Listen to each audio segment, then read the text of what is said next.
Hey BookTube, it's Jackie. How's it going? If you're new to me and it's the first time you're seeing my face, hello, what's up? My name's Jackie. I sit on my floor and I talk about books. So I hope that's why you're here, because that's what's going to be happening today. If you're not new to me, thank you for always tuning in and the continued support. I really do appreciate it. So today for you, I have a weekly wrap up. This is week 5. Yeah, week 5, which is February 7th through February 7th. It's February 1st through February 7th and all my reading shenanigans in between. So if you guys like to find out what was occupying my first week of February, grab yourself a drink, have yourself a seat, and let's get talking some books. Okay, so the first week of February, not as stellar as other weeks, but I did complete one book and I DNF'd another book. So I'm still embracing that beautiful concept of the DNF, people. I'm still embracing it. So we're going to go and talk about the book first that I finished, and then we're going to go in the DNF. So the first book, well, the only book I completed that week, was Cash by Jessica Peterson. This is a audiobook that I listened to, and it was done by Lila Winter and Stephen Dexter. Stephen Dexter, holy shit. Might be a new fave, guys. Might be a new fave. Just letting you all know, okay? This is the first installment to the Lucky River Ranch series. I think there's 5 in total. There may be 6. I'm not 100% sure. But we did with Enemies to Lovers, Grumpy Sunshine, and a small town romance with graphic sexual content. That gets... We'll get to it. We'll get to it.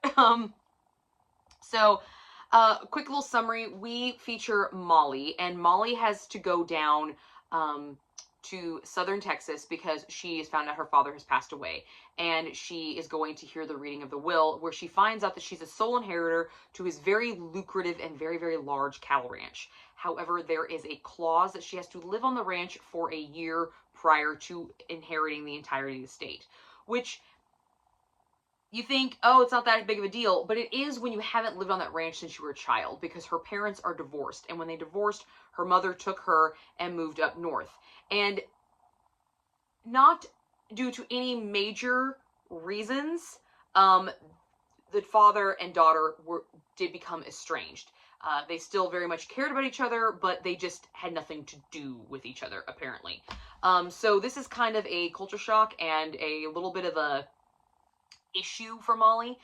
And the other issue falls in line of a very tall drink of water whose name is Cash River. And he is the foreman on the cattle ranch, on Lucky Ranch. And he was promised by Garrett, the father, that it would entirely go to him. So he has a verbal promise, and Molly has a document saying that this is hers. So obviously there's some tension here. So he thinks, because he finds out about this clause as well, because he's there during the reading, that he's just going to make her life a living hell, so that she'll not succeed, and then the ranch will de facto go back to him. Now, he was not left with nothing in the will. He was left with a key to a lockbox containing a bunch of family photos of Molly when she was a little girl on that ranch. Why? We don't know. Sounds like there should have been a mix-up here, but that's where we set off.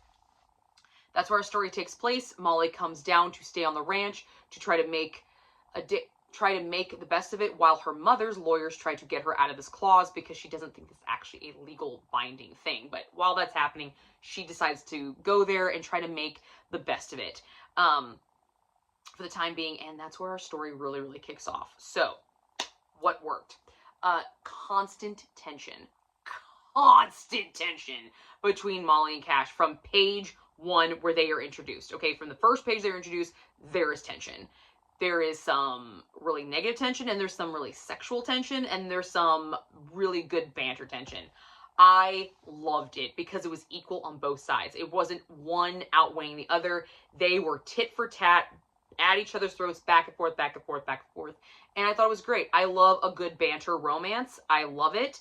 And I love when the banter morphs. So we have very angry, heated, enemy-style tactics to comical, to romantic, to back to enemy style, but we know now there's love there. I love the banter in this book. Loved it. Had such a good strength on both sides. It built that tension. It helped relieve that tension. It built it back up. It worked very, very nicely. I had a very good time with it. Normally in romance books, we get a lot of internal monologues. It's a pretty common mechanic for romance books. But these internal monologues, However, they're not always needed, but these internal monologues, this is where that tension was really building, that sexual tension was really building. And I really, really enjoyed that, because we got kind of, on the guy's side, I actually figured out what was going on in the guy's head, which is always a plus. We love this. We love when this happens. This is always nice. But in these internal monologues, we didn't just see the build of the sexual tension.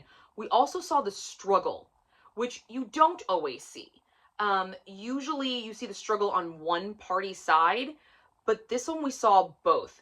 And it was very, very nice to see the struggle internally of what was going on.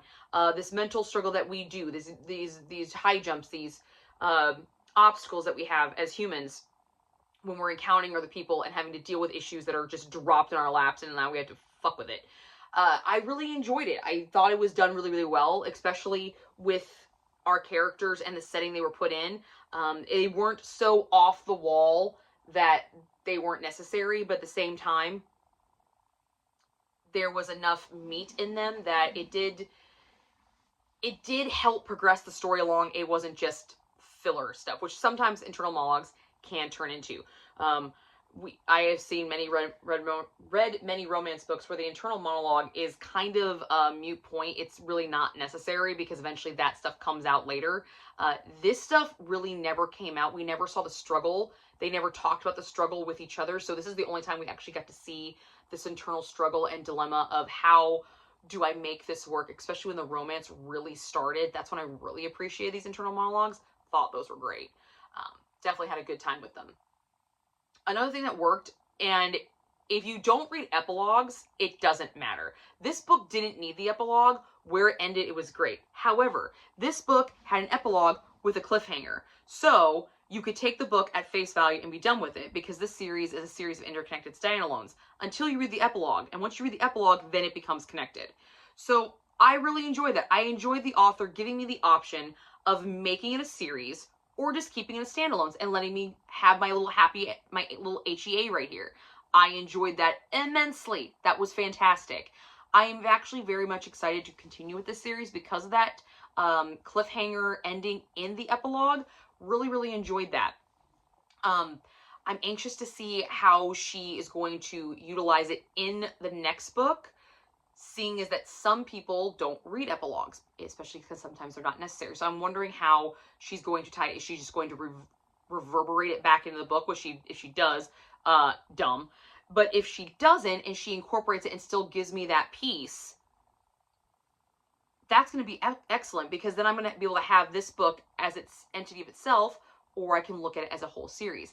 So I'm really anxious to see how she handles that. I'm very excited to pick up the next book in this series to figure out how that happens. So I did enjoy this book. I had a really good time with this book. However, there are things in this book that did not work. They didn't. There were some issues in here that weren't fucking necessary at all. Dropped issues, like they were brought up and then we were never talked about again. We never saw them again. And then there were some needless issues. One of these issues is that Molly has these stomach issues, okay? They make a big deal to say she's gone to doctors. They don't understand what it is. It's kind of like IBS symptoms. Irritable bowel syndrome is kind of the symptoms that they're talking about, but it's never actually diagnosed. She's gone on special diets. She's done allergy stuff, all this stuff. Goes into detail about this. And then all of a sudden she goes to the ranch and she doesn't really have stomach problems anymore. So what was actually fucking wrong with her? Are you telling me the city life was what was doing it? Because I don't buy that. At all. Like, no. You're still eating the same... No. It was a needless issue. It was an issue that could have had something going along with it, but once we actually got into the meat of the story, it was referenced one time as something he needed to know, and then it was brought up again with the mother, and it just said, oh, well, my stomach, I haven't really had any problems with my stomach since moving to the ranch. So you're just healed magically by osmosis? Like, what? No, that was stupid. That was a waste of my fucking time. That whole food storyline, waste of my fucking time. Did not need it. I'd rather you just ate the fucking food. she could have ate normal food and there would have been no difference in the story. There would have been no, it served absolutely no purpose. It conveyed nothing. It did nothing. It was a useless piece of information about this character. Okay?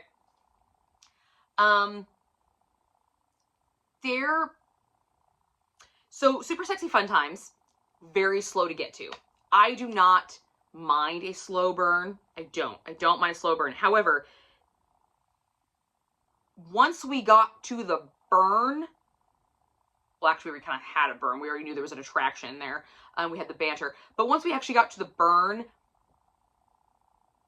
it needed to happen sooner. Once we got past the enemies part, I really wish we would have seen something.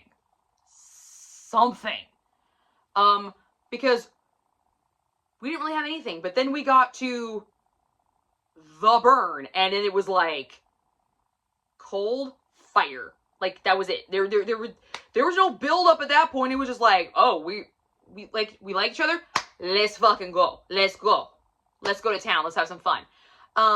So it was really slow getting there, and then when we got there, it was like 0 to 60. And that was annoying, because here's the thing.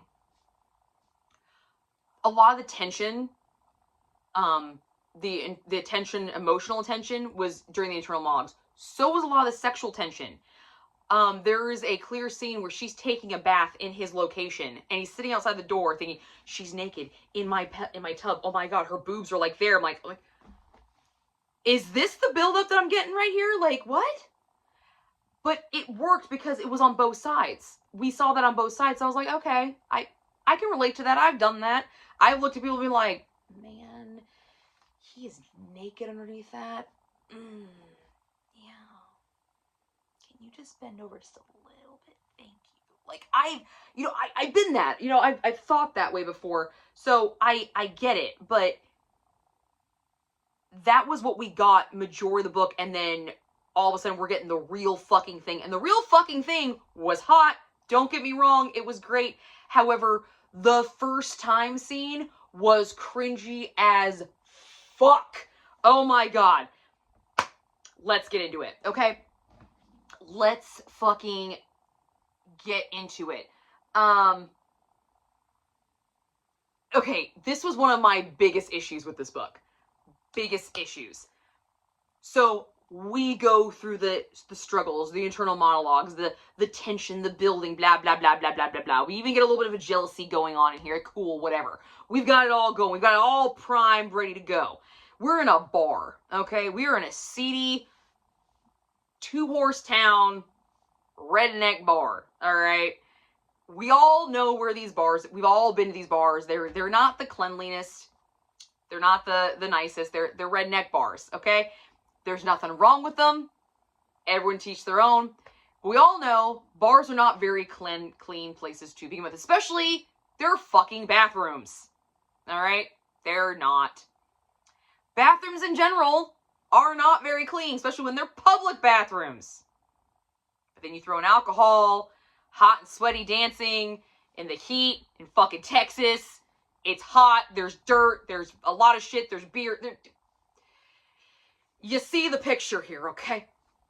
So we get this little tussle in the bar. She goes to the bathroom and he comes storming in, right? And then they're having it. They're doing the fight. We're like, oh, it's happening. It's happening. We're getting the tension. We're going. This is gonna be epic. And then she does the make me. And yes, baby. Yes, we are here. What does he do? He puts her on top of a fucking bathroom counter. Okay? We've got the kiss. It is hot. Granted, it's in a bathroom, but we got a kiss. But then he puts her on top of the bathroom counter.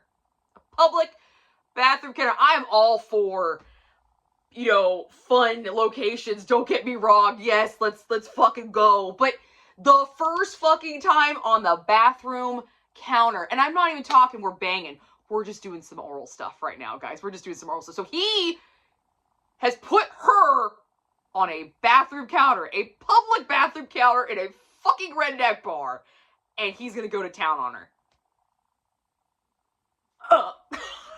Oh my God.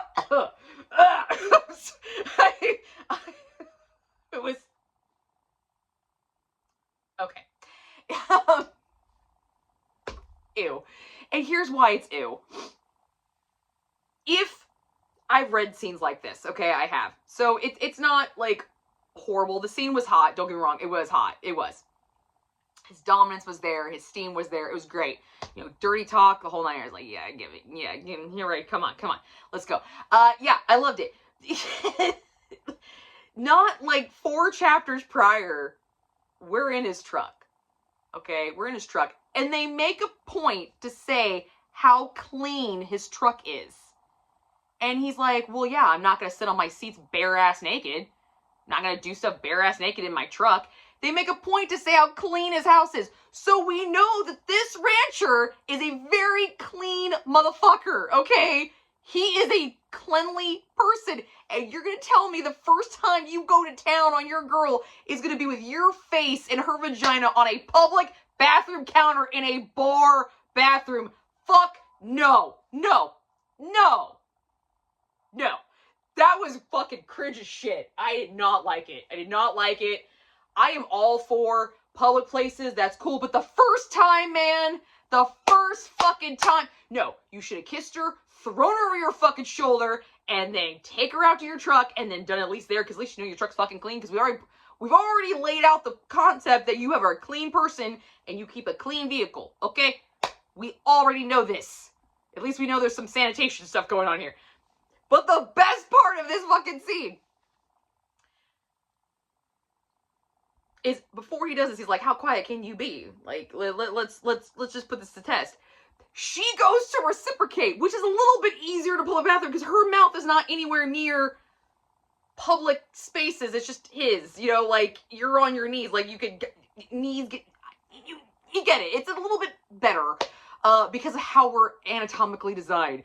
This fucking dude says, I can't be as quiet as you, and then goes, because he fucking knows it's in a goddamn bathroom. Gross. Gross. I was like, I'm done. Cringe, all of the cringe. I fucking couldn't. I stopped listening at that point. Like, I was like, no. We got to the truck, and I was like, nope, I'm done.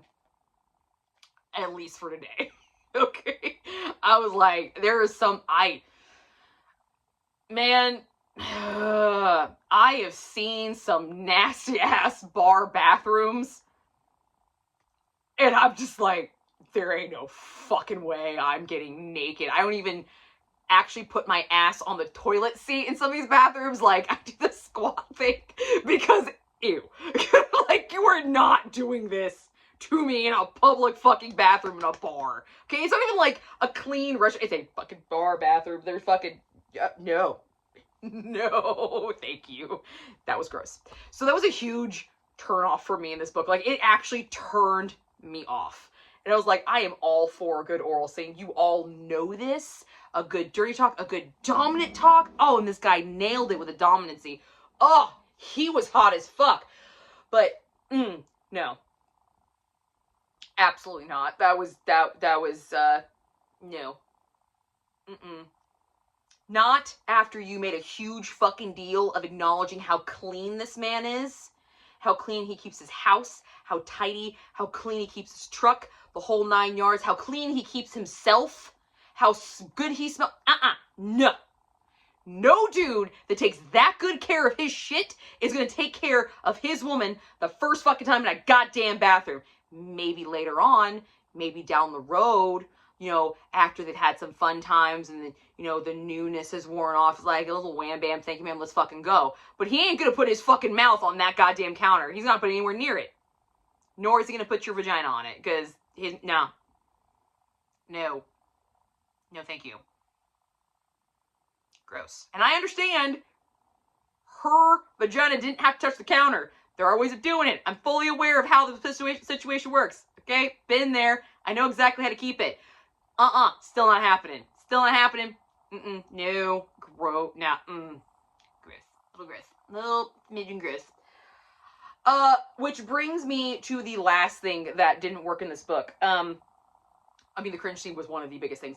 Another thing that just set me off the wrong way is we have the mom, okay? The mom hates cowboys. It's clearly stated she doesn't like them because of her ex-husband because he's a cowboy. He chose ranching. He chose the life over her and her daughter. So she has got a fucking hard-on for these dudes. Like, to fuck them over. She does not want them. She makes a point to say multiple times to her daughter, don't fall for a rancher. He better not be a cowboy. Blah, blah, blah, blah, blah, blah. Wham. Yeah, okay, we get it, Mom. You don't fucking like him. We get him. We get it. Okay. She is smoothed over in a grand total of fucking 10 minutes because of a goddamn picture. Get fucked. Years do not go away in 10 minutes. No, they don't. No. I don't buy it. I don't buy it. Just like I don't buy that a clean guy like that would eat his girl's pussy for the first fucking time on a dirty bathroom counter. Nope. I could not suspend belief enough for this book. Now, however, take the location out of that oral scene. Spice rating, people. Spice rating. 2 chili peppers. We got great dirty talk on his part. Holy shit. Re-listened to a few lines. Oh yeah, there's some good ones. There were some good ones. Minus the cringy first time, the spice was sweet. I loved the imagination work because, like I said, a lot of those inner monologues is where we're getting a lot of that imagination, a lot of that fantasy type of actually being with the person. So that's where we get a lot of our spice, which I normally don't like because it's not backed up. But this spice, back the fuck up. Holy shit. Yes. It was just as hot as the real thing. Awesome. Love it when they match. That's very, very nice. Because I understand in fantasy you can build things up and build it up and build it up and build up. And, you know, like, it's kind of a letdown. Not a letdown. Not a fucking letdown. No, it was great.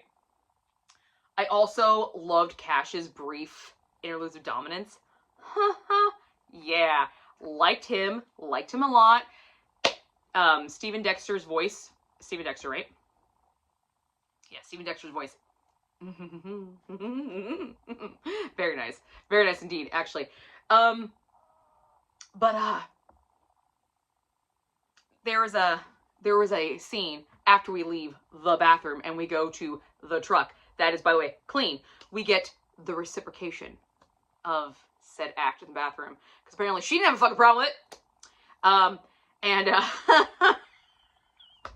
That oral scene, that roadhead scene, who was received very, very well by me. Oh, that was hot. Because I love the manhandling. I love it. Everyone knows oral sex is my favorite act. Like, if you've been following me at all, you know that those are the scenes that I pay attention to because that's one of my favorite acts. I fucking love that act, okay? It is great.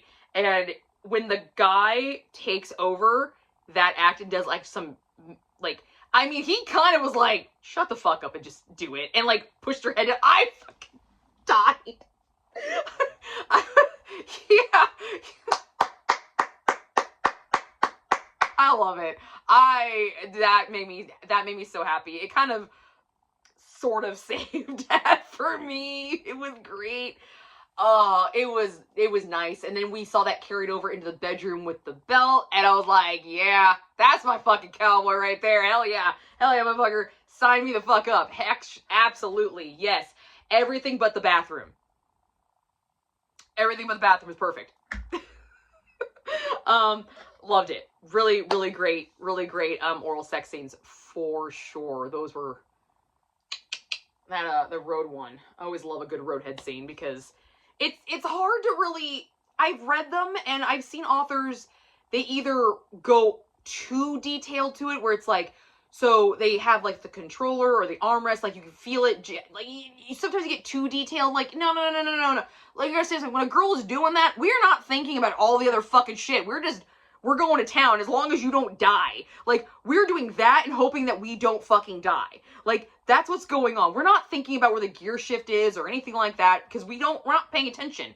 What we're trying to do is to fuck with you and to make you last longer because you have to concentrate on something else other than this. And we're trying to, it's a competition, okay? At least that's what I fucking do. I'm like, you know, I'm gonna be fucking honest. That's what I do. So sometimes I've seen authors go too far into detail with it. Like, they just go too descriptive at it. And then I see ones where they don't give any of that, like, fun and spontaneity and all of this, you know, the excitement of what that act can bring, that public, that little bit of danger, a little bit of, actually a lot of danger, that dangerous aspect to it. They don't even touch on that. She gave me a nice balance of it. So she wrote the scene really, really well on top of it. Plus, she did the manhandling, which a lot of people are like, ew, that's so cringe, I cannot. Bullshit! Bullshit! I love it when my guy takes control. Abso-fucking-lutely. Are you kidding me? Turn this shit off. It never stops. Turn it off, please. Please. You know, give me something. Thank you. Loved it. 2 chili peppers on the spice scale. Now, for a grand total score, I believe I gave this, of course I didn't fucking write it down. Who writes this shit down? Not this bitch. Alright, not this one. Let's see. What did I give this as a score-wise? Let me double check, because I can't remember if it was a 0.5.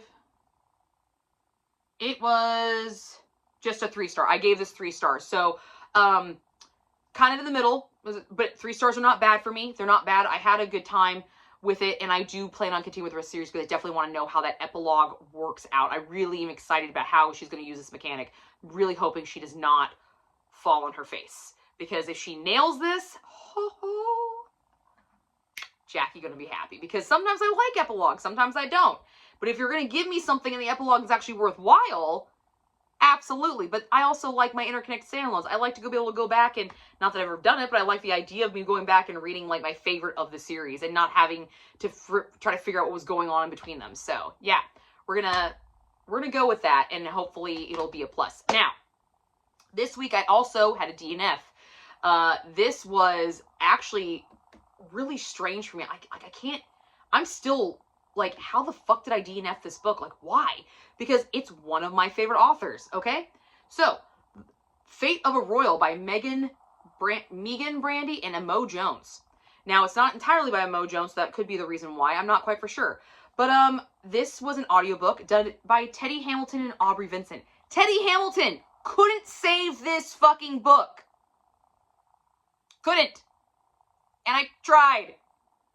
Okay? This is the first installment to the Lords of Wrath duet. It is a bully romance, which, going into it, I'm not a huge fan of bully romances. They tend to annoy me.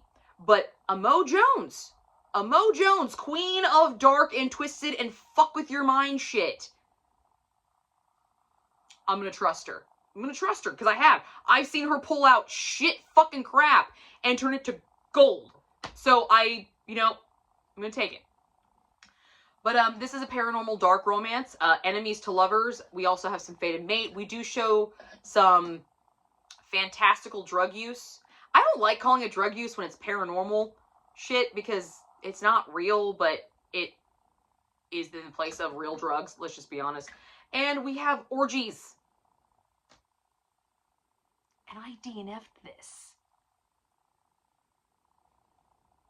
Either I'm growing in my old ways, I'm changing in my old ways, or this just did not hit it. So let's find out. So, quick summary. We are following London. Okay, unique names. London, who's a college girl, and she's got a huge fucking chip on her shoulder. We all love those. Yeah. First strike right there. And Knight. Another unique name. The second-born son, King of Darkness. To unlock his true power, Knight needs to find his mate, but he refuses to believe that the fates have given him a mate that is what they call in this world a giftless. So she's basically immortal. Okay? But London is not your normal giftless. And they meet and a domino effect begins. Sorry about that, guys. My camera decided to stop working and saying that I had no storage. So I had to quickly figure something out, and it didn't end up quickly. This portion of the video is being filmed a good solid 6 hours later. That's how long I've been fucking with this. So, back to what I was saying. That's why I look a little bit different. Lighting's a little bit different. Anyway, Knight needs to unlock his powers, and to do that he needs to connect with his fated mate. However, his fated mate is London, who is a giftless. But she is not a giftless. But I don't know why she's not a gift list, because I didn't get that far. I DNF'd the book at that point. And here's why I DNF'd the book. The characters. She was annoying. She was just straight up annoying. She was a bitch from page 1. And normally I don't mind a bitch, but chip on shoulder, fuck the world, I hate this, but look at me. Oh my god, stop. Stop it. No. I'm done. I'm done. I was already irritated by her from like the first thing she said. Irritated. I was like, no. No. I'm not cool. I don't want to play. I don't want to play this. But I kept going. Our males, but male, because there's other male characters in this book, but I didn't actually get to them because I DNF'd it. But the little I got, no. So he was super negative too. Like, he hated life. I have to go to school. I don't know why. I'm a second born. Poor fucking me. Poor mini me. But oh, by the way, look at me and all the cool shit that I can fucking do. Douchebag. Complete and total fucking douche. No. I was not playing. Not playing at all. This douchebag facade turned into, by the point I DNF'd it, I'm a victim of circumstances. How could my mate be a giftless? Like, I'm being forced to do this because my parents are these power-hungry lords and ladies, and I'm not gonna fucking listen to them, but I actually am because I'm a puss, you know, like, shut up. Shut up. Go away. Go away. You're not, I was not having it. Maybe it was my mood, but the characters from the get-go just didn't layer up. It was just wrong. And then we're talking like full-on orgy, banging, going to town, and they literally just met. Don't get me wrong. I completely understand, you know, lust at first sight, get it out of your system, good, cool, whatever. Totally get it. Y'all already fucking sharing the bitch. Get the fuck out. Get out. Get out! You've had not even a full-blown conversation with this woman. No. No. No. No. Get fucking out. No. I'm done. Like, wash my hands, mouth. I couldn't do it. I got to the one orgy scene and I was like, huh? What?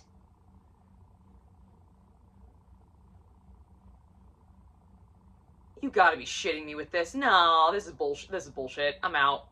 Deuces. I'm out. Get fucked. And in the little bit that I was actually able to glean, there was so much drug and alcohol abuse that it was ridiculous. Like, these are kids on like a college campus, okay? Experimenting, having a good time, whatever. There was so much of it that the idea of self-preservation went out the fucking window. Like, this bitch walks into this party and sees this, like, glittery fairy dust looking shit and is like, oh, okay, I'll just drink that. What? You don't know a fucking dude at this party. You know nobody at this party. And you're just gonna... No. No. The college girl that I was, the girl that went to parties and held her hand over her drinks like this the entire night, or when she put a drink down, if she walked away from it and came back, she wouldn't drink out of it. She'd go throw it away and go pour herself another fucking drink.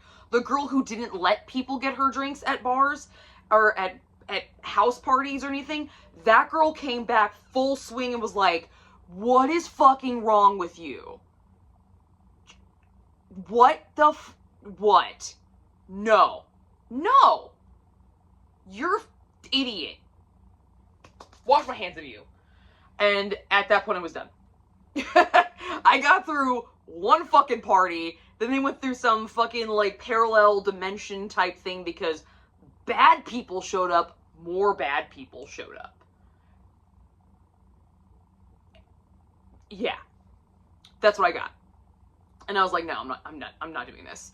I already don't like the characters. I already don't like whatever chemistry you think they fucking have. I don't like what you're doing. I don't like the way you're treating your own personal person. I just don't. I don't. And also, let's just be honest, I'm not a big bully romance person. I can tolerate them, and I really thought because it was a Mo Jones, I could pull it out.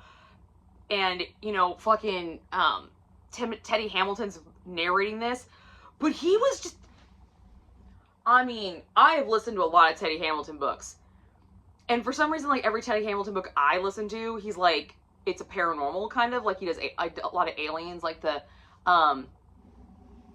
Alien series that, oh, what was that series called that I listened to, and he was the male lead in all of them?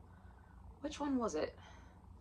It's this is the Luminaries, something like that. This is the first book in the series, but I listened to all of these, and I loved him. But he definitely does have this kind of, he has a pleasant arrogance to his voice. Like this ethereal, I am better. That's why he does billionaires, he does paranormal stuff, like elite kind of men very well. And that's what I've primarily had experience with him. And so this is kind of a similar character, but this guy was just, the words that the author was having to say, like, he couldn't even make them sound like good. It wasn't his performance. Like, he was just given bad material. Because this is exactly the kind of character I'm used to seeing him, you know, perform as. But the bully aspect, like, it was just so angry. And there really wasn't any justification why. At all. And yes, I did probably not get far enough into it. And I apologize. But goddamn, the minute I saw you completely disregard your own personal person in your body at a fucking party, get fucked. You's an idiot. You dumb. No. The college Jackie just was like going freaking crazy in her brain, and she's like, no, I can't. I lived through this. I'm not reading it. I'm not. This is dumb. This is stupid. Be mindful of your fucking drinks, people. Shit's fucking, whatever. It's just dumb. So, I DNF'd the book. I DNF'd in a Mo Jones book. Yep, sure did. I actually did that. It's a thing that I did. But that was my reading week in week 5. Week 5. So that's kind of how my month started off as. I had a pretty decent book, and then I had a DNF. So, but that's what I got for you guys today. Sorry about the hiccup with the, storage space. Little bitter about it still. A little bit. But that's what I got for you guys today, and I will see you guys all soon with another video.